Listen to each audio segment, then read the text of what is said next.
We are live for the TNA NXT wrap-up show. Mike, go ahead, do your voice thingy. The midweek,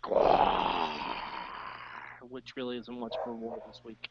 No, Not at all. no. I feel bad for picking a winner. Just throwing it out there. All right. Spoiler alert: NXT won. Yeah. Spoiler alert: NXT won. But it's a regular show going against a pay-per-view. Yeah, it's comparing apples to rocks. Hard, gnarly rocks that if you chew on them, you will break your teeth and choke on. In fairness, we can maybe go and compare this show to TNA No Surrender. No. Actually, no. You know what? Yeah. Okay. Maybe we'll do that. Maybe we'll. No, because No Surrender, the matches I saw were really good. I don't know if they're as good as NXT, but they're really good. Mm-hmm. We'll have to see. But first. But hey. I'm sorry. Hey, you had your shot. Okay. It's my damn show now. I got you, buddy. So let's first get it out of the way. What's your one word, Mad Mike, for TNA? Me. Because I was there. I saw myself on the TV. Also, Pink. He gets. Yeah. He gets aroused seeing himself. It's kind of weird. Eamon, since this is my show now, what is your one word? Okay, thank you. My one word for TNA is havoc. Yeah. Yes. Just gonna put it out there. That was my one word last week. Rizz, what's your one word? Oh. Happened. It happened. You use that a lot for TNA. It happened. He's not wrong. It absolutely did happen. It was still on my TV. Actually, to be fair, at this point, that is an accomplishment for them. Yeah. They got a year. They got the rest of the year to figure it out. So, one good thing,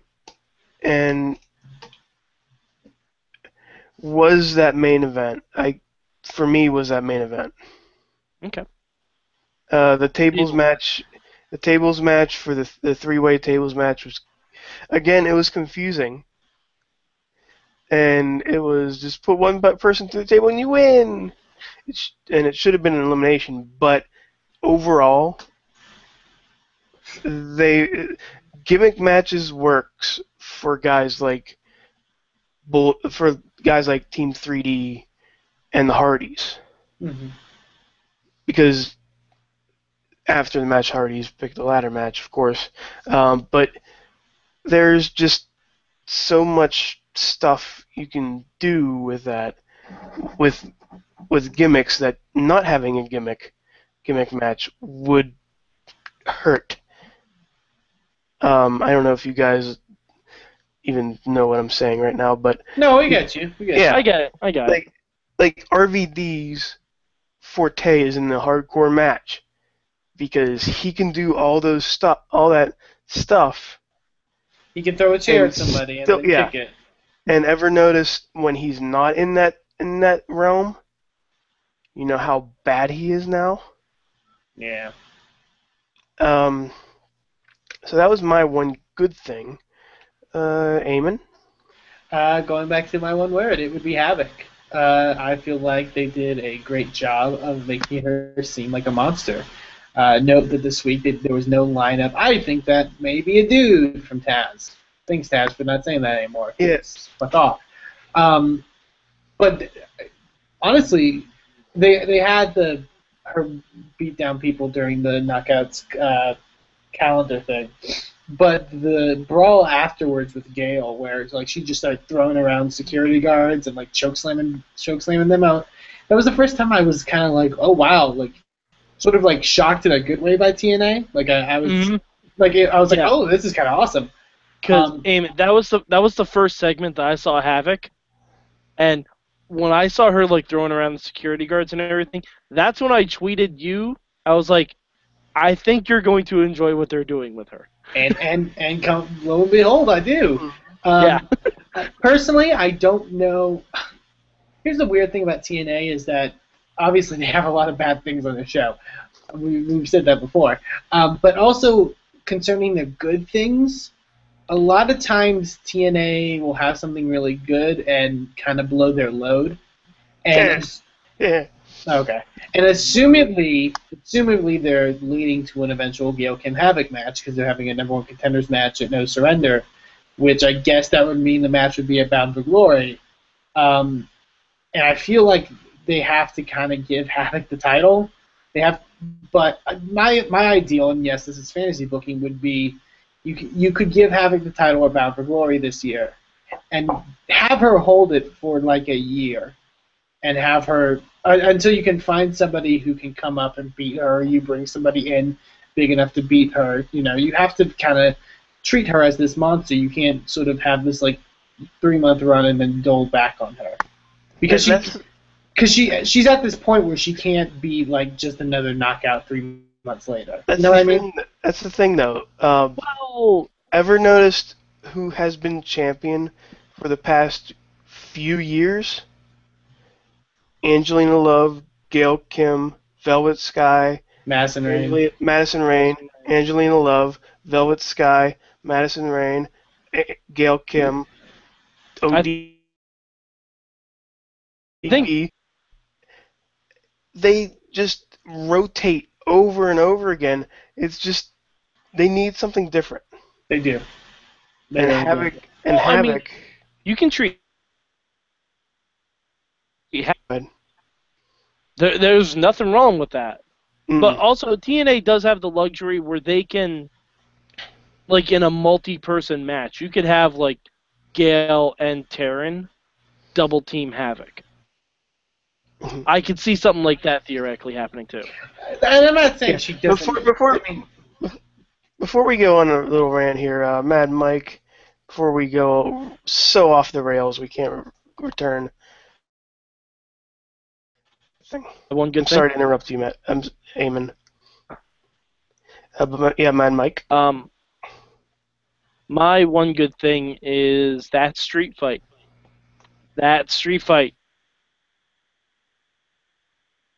Was watching it live. I saw it was EC3 versus Rhino, and I got very scared because I hadn't known because when I was live in the arena, Destination X was happening that night. So that's a long time ago. So I didn't know anything from what happened from the night of Destination X to the tapings that we were attending. And when I saw EC3 come out against Rhino, I thought, first of all, okay, so I guess they broke up. Secondly, I was very scared that EC3 was a jobber now. And luckily, he didn't disappoint, and he beat the crap out of Rhino. Yeah, he's the exact opposite. He's the exact opposite. Does he ever not disappoint? I don't know why he isn't the champion. He needs to be in the title hunt. He needs to be because Lashley is ripping through all of the token faces that TNA has, and they need a change, and I think EC3 is that change. Because if you have a champion who can wrestle as well as talk, that's going to be an improvement. It's baffling, like you said, how he's not considered. At least put him in a match with the champion. He doesn't even have to win. He has to, just be there. But I do get your point. Now comes the fun part. What is your one bad thing, Mad Mike or Eamon? I'll start with you. There was a lot of okay stuff on this week's Impact. So my one bad thing goes to Brittany, Oh, damn it! You took mine. who went from I'm a sudden lesbian to I'm suddenly attracted to the serial killer dude on the show, which is probably out of all To the be fair, people. that's not as big of a jump as you'd think. From lesbian to serial killer, not as big of a jump as you'd think. But of all the people for you to fall in love with in the company that you work for, you fall in love with the serial killer, and Hey, Eamon, you Eamon. suddenly find him attractive, even though he literally only wears like a gray sweatshirt and sweatpants. Like, I don't know. Eamon, it's not real. It isn't Eamon, you real. can't control your feelings. You can't control your feelings, Eamon. You can try, but you can't. But like EC3 is on the same show. and I am a straight man, and I can say he is goddamn gorgeous. You know, everybody has their one hetero man crush, and I can tell you right now. Yeah, I can tell you right now, just one. I can tell you right now, all three of us are EC3. Oh, I was gonna say, Lunchbox is gonna be disappointed if you're not his, if he's not yours. Well, Famous. Famous. Okay. But she's like, no, I don't enjoy the well-kept, swarthy EC3. I enjoy the dude that has the unkept beard that wears, a fucking, like, basically a tracksuit that used to basically jack off to Christy Hemi's hair. You used to? Someone's been reading a column. Almost. Mad Mike. Yeah. Did you come up with the one bad thing, or you want me to go? One bad thing. The fact that they're on Wednesdays now. Really? Yeah. Because when they filmed that Chris Melendez thing, it was supposed to be on 9/11 in New York, which pandering, of course, but made sense. Appropriate. And the fact that it was on Wednesday, because they opened up the show with Melendez. Like, I think they gave us one explosion match, but then they were like, "Listen, we got this guy coming out here. This is gonna be how we open the show on the anniversary of September 11th, and I want you guys to, fuck them for nuts and all that stuff." Sorry. Fuck them for briefing the crowd on that. That's kind of bullshit. Oh no. I mean, no, they because it was a non-traditional entrance, because they had like the color guard and everything like that. So, it wasn't like saying like, oh, this is going to be his entrance from now on. Like, no, this is a special thing that we're doing for Chris Melendez because he is, who he is. But the bad thing about it is, why isn't he Gunner's friend from the military who had his leg blown off? No idea. But why isn't that the gimmick? Like, you have a tag team right there. Yeah, and you could have, like, Brittany go for the odd one-legged guy. Like, She just goes for the oddities and just starts banging Sam Shaw and and Melendez, Crazy Steve. Abyss comes back, and Joseph Park for some reason. Hey, Joseph Park is not bad, Rizz. I said for some reason. Okay. But my one bad thing, holy crap, the knockouts. Yeah. I've been saying this for weeks now, and but apparently I'm missing the point because I don't know what I'm talking about, because it's better than the Divas. It is better than the Divas. I mean, I can't think better than Eva Marie. I can't think of a Divas match that was better than the knockout stuff, especially in the last hour. Especially something like Especially in the last hour. Oh, amen. Holy crap. Not only that, the calendar thing. It was just, yeah. Do you want a TNA calendar? Sure. Filled with the ladies of TNA, like Isn't ODB on there? Yeah, even though she's done with the company. No, ODB wasn't in there. Oh, ODB No, on there? Brooke But Tessmacher was for yeah, some reason. Brooke's in there, but she's okay. Angelina Love's in there, and I hope she's not July because I would be pissed. Ooh, let me see if I can find out what month she is since the piss off Rizz. But yeah, just the entire Knockouts division gets my bad of this week. Also, can I attest to the in aid to your bad? We had a mixed tag match on Impact this week, and I was super nervous because this is the first time we ever got the chance to see Rebel of the Menagerie wrestle. She wrestled better than Velvet Sky, and Velvet Sky's been wrestling for 12 years. Rebel's been wrestling for 5 minutes. She's not good at all. They're not good at all. I'm sorry. No, they aren't, but she's was already miles ahead of Velvet Sky. Hey, Mad Mike, before you find out my fate, what is your one thing you would have changed? One thing I would have changed about TNA. Let's see. I think I would have had oh fuck. I think I would have had the Wolves win the table match, or no, have the table match be an elimination style. That's what I would have changed. Yeah. Because I would, although the match was fun, having multiple people to go through tables is so much more funner. Yeah, and they could have been more creative with it too. More funner. More funner. You kind of took mine. I think you took both of ours. Well, honestly, apart from that, I couldn't really think of anything I would have liked to change. I thought it was a fine Impact. Like everything was okay, except for the ones that we mentioned were kind of out of place. But I would have probably debuted the new Manic. Yeah, I was kind of interested to see. I was honestly interested to see what he was going to come out and look like.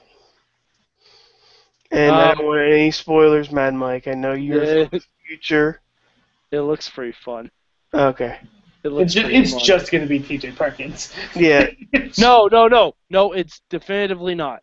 Oh, wow. Okay. It's definitively not. Let's put it this way.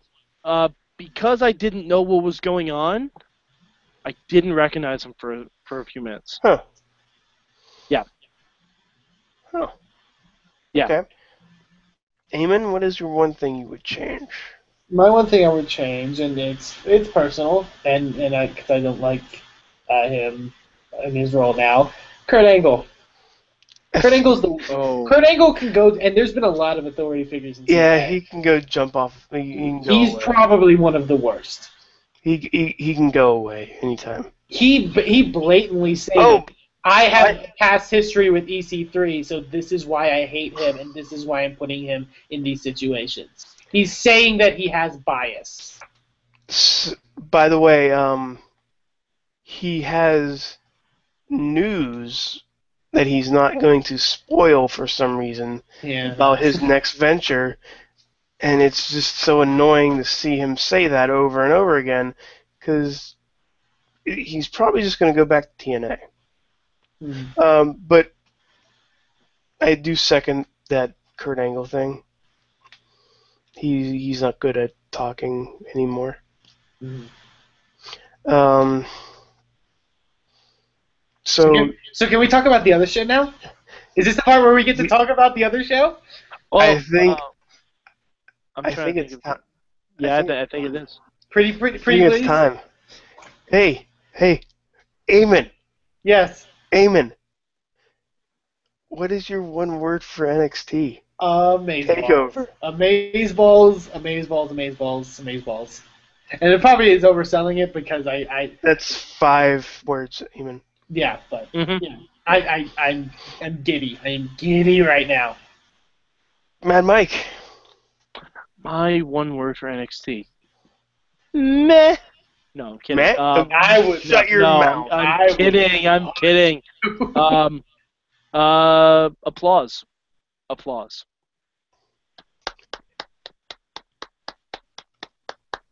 That's my word. Mm-hmm. How about you, Rizz? Ghost. Watch South Park to get that reference. God okay. damn it, Rizz. It went everywhere. The ectoplasm went everywhere on. I was gonna say that was Eamon's one bad thing. He ran out of tissue. Yeah. So. But not for those reasons. Not for those reasons. For the actual reasons why you would use tissue. Because oh my god, the feels. So Eamon, that isn't. Never mind. That is an actual reason you use tissues. But okay. Mm-hmm. So we got a lot to choose from. Yeah. What is your one good thing, Mad Mike? Oh, you're giving me the first one? Because we always take yours. So go ahead. That's true. And I was gonna be a dick and say one that definitely wasn't gonna be on either of your lists. That's fine. Were you gonna say Bull Dempsey and? I was gonna say Bull Dempsey squashing Mojo. Can I be honest? Can I be legitimately honest? I wish that would have gone longer. I was excited for that when they started fucking kicking it into high gear. Like, I was really like, oh, this could be really good. And I was like, oh shit, it's over. No, actually, I'll say my one good thing. The follow-up for the hair match. Yeah. The follow-up for the hair match. Pretty good. I was disappointed when there wasn't like the classic shears and big fucking scissors like Brutus Beefcake style, but the follow-up where they were just looking around, they're like, hey, we don't know where they could be. Those guys could be anywhere. And it just so happens they're standing 10 feet away. Like, oh, so good. And Marcus Louis, I give it up to you, man. That's because now he looks like an alien. and by the way, Marcus, you don't look like Sloth from Goonies. Oh, and guys, I'm gonna say what he looks like, and I'm gonna spell it out. This should have been my one word, and it wasn't. I apologize. BAWLD, bold. I love when Enzo talks. That pre-match promo was like I love that he can just come up with new stuff, and he's sort of not just sticking to sort of his like normal stuff. He puts spins on things, and I'm just glad to have him back. The funny thing about that is when they were talking, I said to Bobby and Sorg, because I don't think you had shown up yet, Rizz. Nope. I said to them, I'm like, I wish they kind of said BAWLD bald. And then when he said it afterwards, I'm like, Enzo, Big Cass, yes, that's my voice. My one good thing, and this actually surprised me, was that actual main event. Mm-hmm. Because going into it, I was like, okay, maybe one or two of these are going to show me something. At the end of that match, I was like, all four of these need to be champion now. Yeah. Like they need to split the belt up into quadrants and just give them each a piece. All right. Since we all love that match, let's break it up. Rizz, what was your favorite spot in the match? Oh, Tyler Breeze. I was gonna say, because the match, for those that watch the match for one thing, but it starts very slow. Like they do a long time of not doing like big high spot stuff, and they sort of build. Well, they started off by keeping Neville away from the ring. Yeah, it was very much like Neville and like Tyson Kidd and Sami Zayn have a good like sort of sprint, and like they keep throwing Neville and Breeze out of the ring. But there's a point where Tyler Breeze gets in a bunch of offense, and he hits everybody with a move, and the crowd literally went insane. It was like a beauty shot to Zayn, a super kick to Kidd, and a drop kick. A drop kick as he was coming off of the top row. Yeah, it was like a kick. I tweet. That's when I tweeted, "Oh, that Hansel, he's so hot right now." Like it was perfect. Like Breeze is ridiculously underrated, I think. He is. He's the only guy right now that I can see in that four-way match be a big star in WWE. And he's the only one that's not like a indie And he, indie slash, kind of came from a wrestling background guy. I want to agree with you, but I think he would get confused for Dolph Ziggler. Oh, I think he won't succeed for other reasons, but like if you want the Ziggler Miz thing to go the full 9, bring in Tyler Breeze as Ziggler's stunt double. Yeah. That could be super good. That could be super duper good. All right, Eamon, if you want to, Mad Mike, what was your one good thing about that match? Just point it out, real quick. I loved when Neville stopped Zayn from tapping or Breeze from tapping out. Oh, that was good too. When he slid in and literally grabbed the arm while was it Breeze or Zayn? It was Kidd had Breeze in the sharpshooter. Yeah, yeah. He stopped Breeze from tapping out to the sharpshooter. It was amazing. And Eamon? I'm going First, to. What's your one good thing about the match, and then one good thing about the whole show? The whole show. One of my personal favorites, because I'm going back to Breeze, his desperation is another really good story that they told. At one point, Neville hits the shooting star press, where he also hits Kidd in the back of the head with his feet, and then Neville gets thrown out by Breeze, and Breeze immediately goes in for the cover, and the crowd loses it because it's like, that's it, like that. Yeah. And Zayn kicks out, and the look on his face is probably one of the greatest. Like, I just almost had it. Like it was one of the greatest things.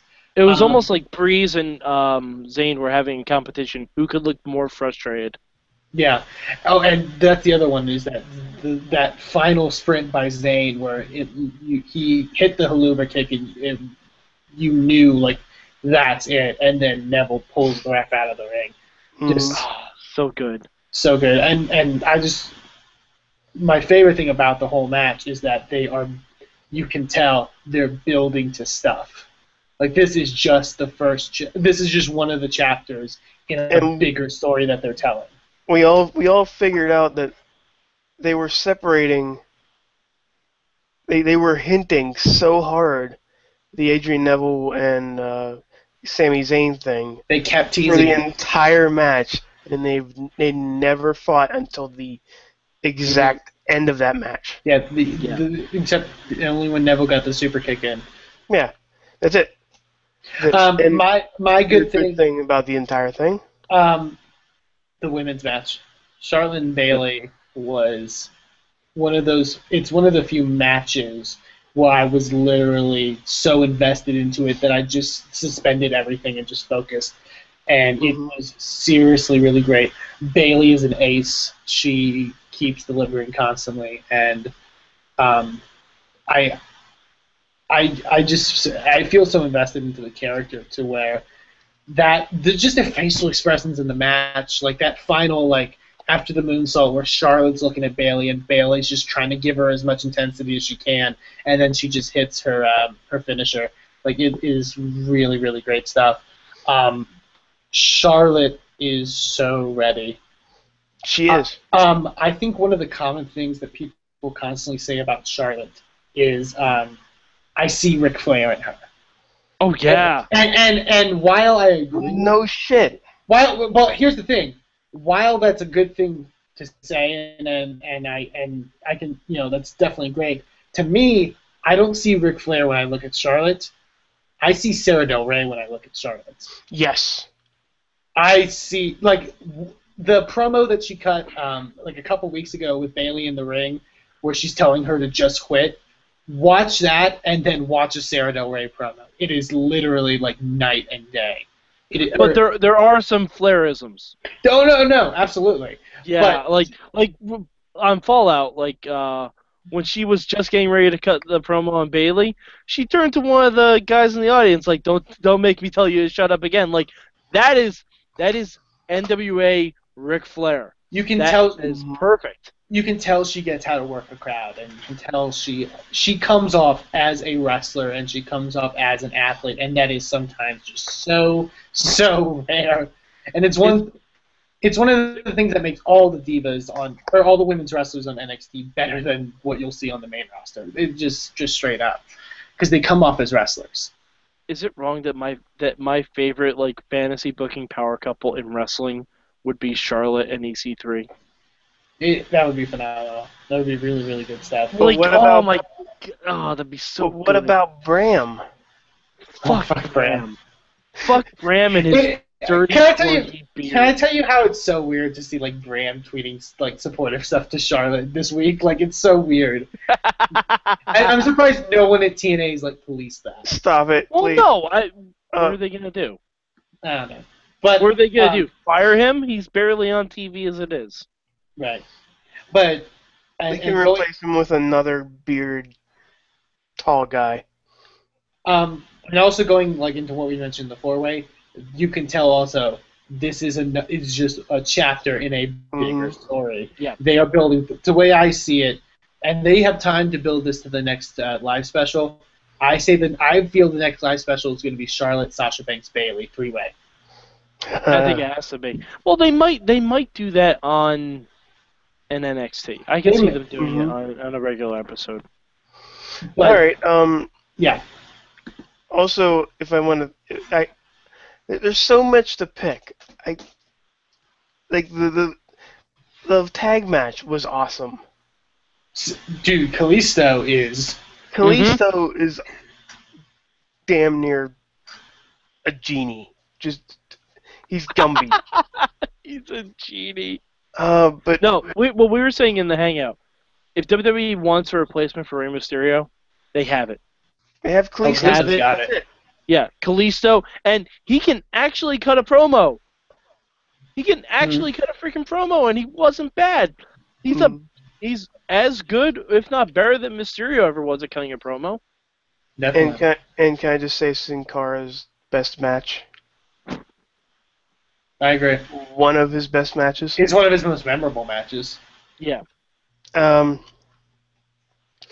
in the good, is there a bad? I don't think there was really a bad. But I have a bad. Oh yeah. No, I think everybody, now that I've mentioned it. No, I have a bad, and you guys are probably going to disagree with me. Okay. Adrian Neville winning.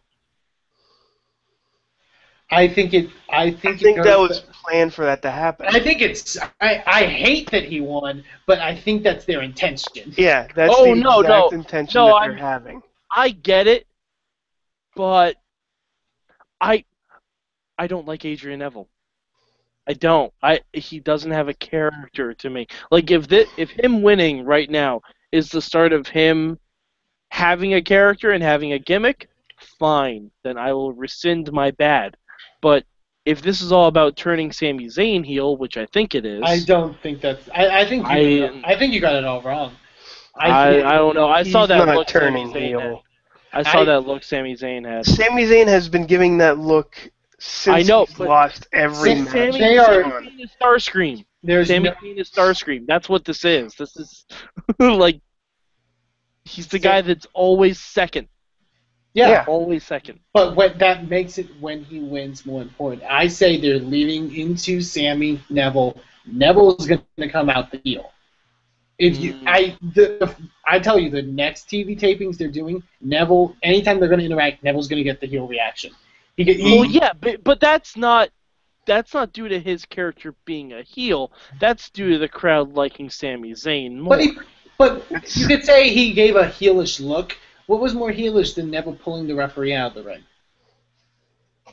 ring? I guess. Yeah. Eamon, you're probably going to take mine, but go ahead. For bad? For bad.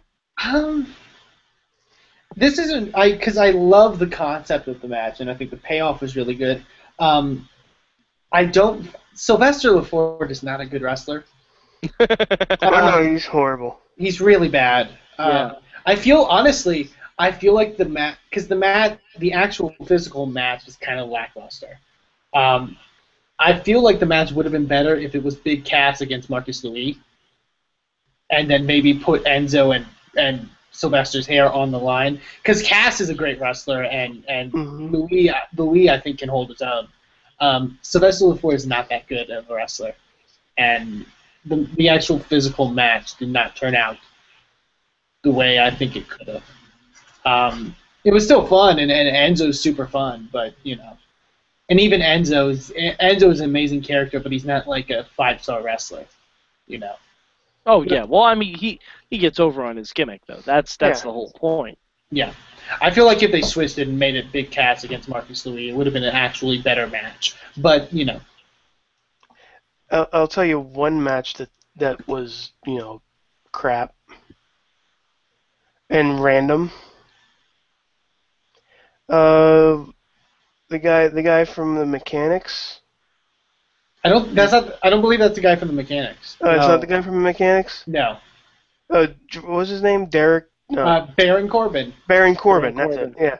Baron Corbin and then CJ Parker. CJ Parker. Well, the thing was, What the hell was that match? when they announced that CJ Parker was wrestling on the pre-show, everyone expected for them to go, oh, he's wrestling Kevin Steen or he's wrestling Devitt. Yeah.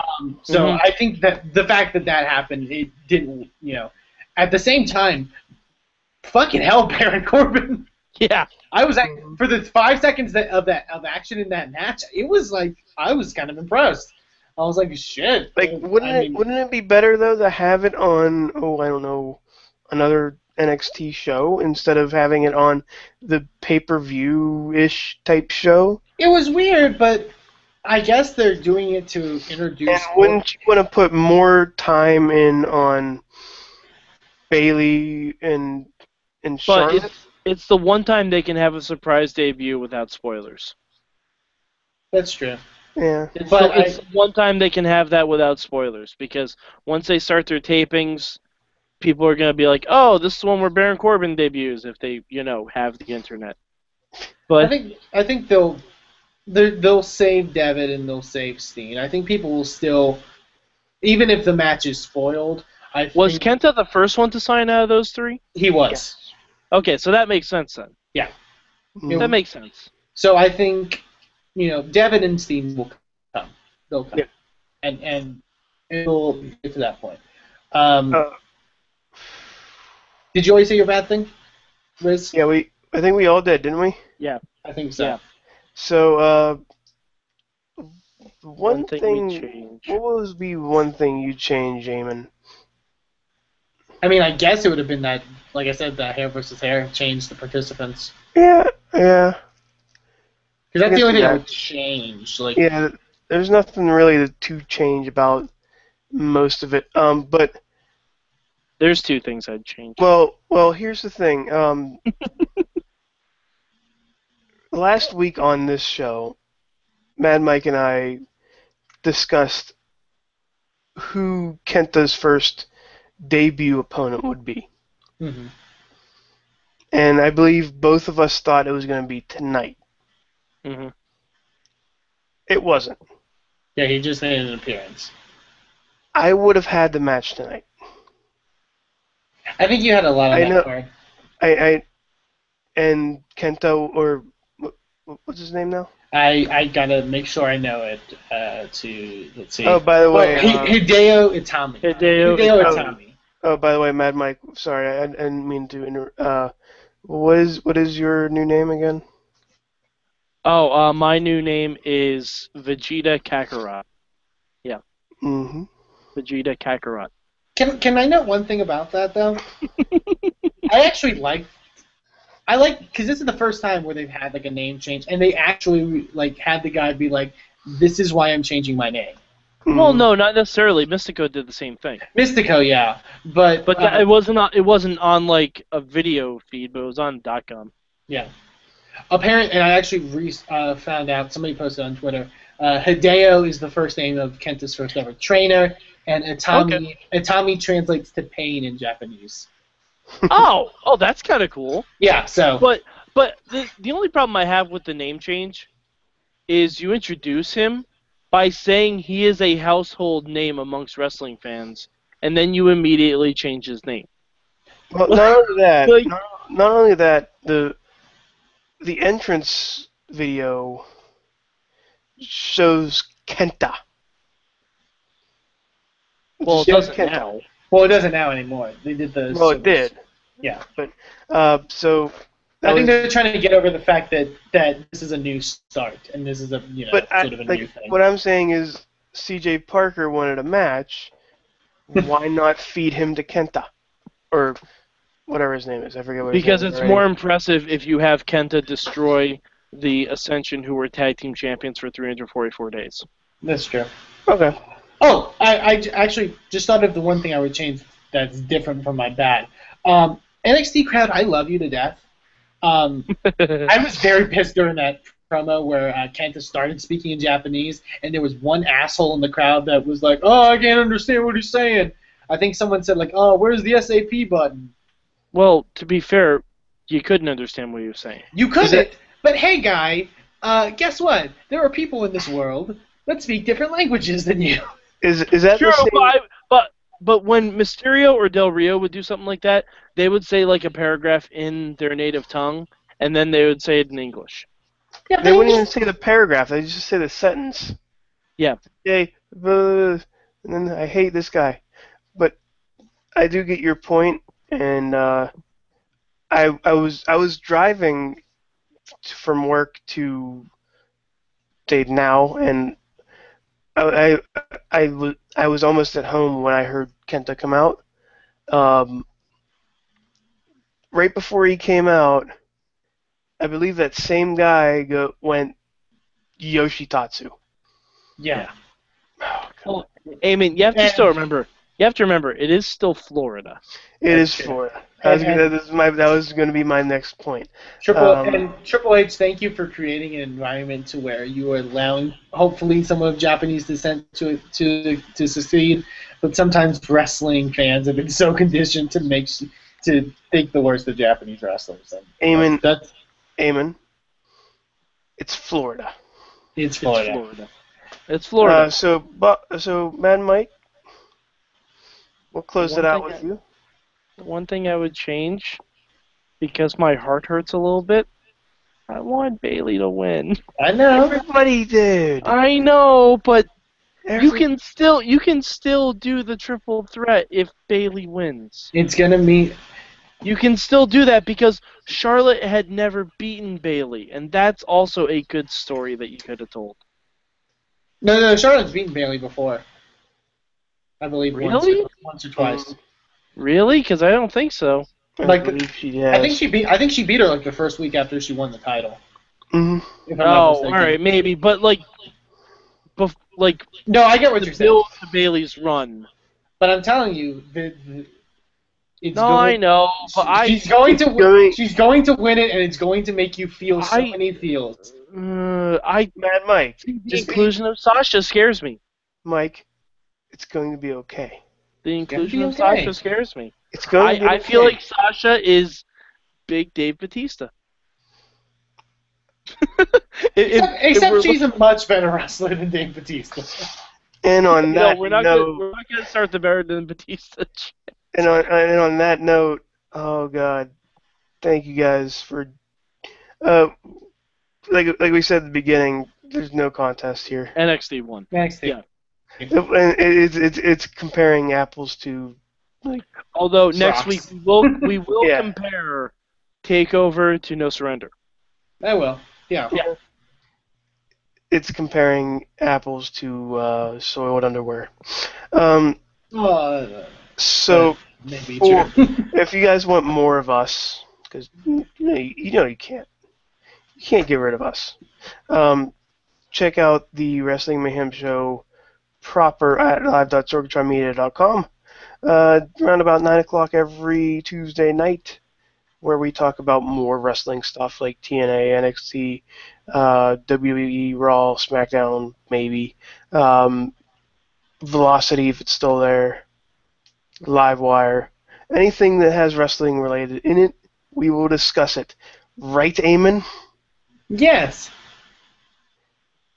That's where you're supposed to talk about the Indie Mayhem show, which is on after the Wrestling Mayhem show at 11 o'clock Eastern Standard Time. Yes.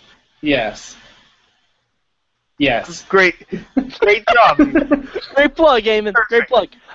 If you want to hear me talk about movies, because I like movies and I watch a lot of movies, you can tune into Sorgatron Media at Tuesdays at around 5:30 for the Rambling Movie Minute with myself, Sorgatron, and Malengo. I'm dead in mind, so I can't do anything. So. If you want to hear people talk about video games that aren't the Rizz, you can stay tuned to Sorgatron Media at around 8 o'clock for Boss Battle with Bobby F.J. Town, Chachi, and random guest host. Like Dan Sorg. Oh, and Sorg, yes, and and Sorg. Sorg's not all of them. We don't need to plug Sorg. Sorg's everywhere. Sorg needs plugged in the bad way. D batteries only, though. D batteries only. So with that lovely, lovely image, thank you guys so much for joining us. We'll see you around the war zone.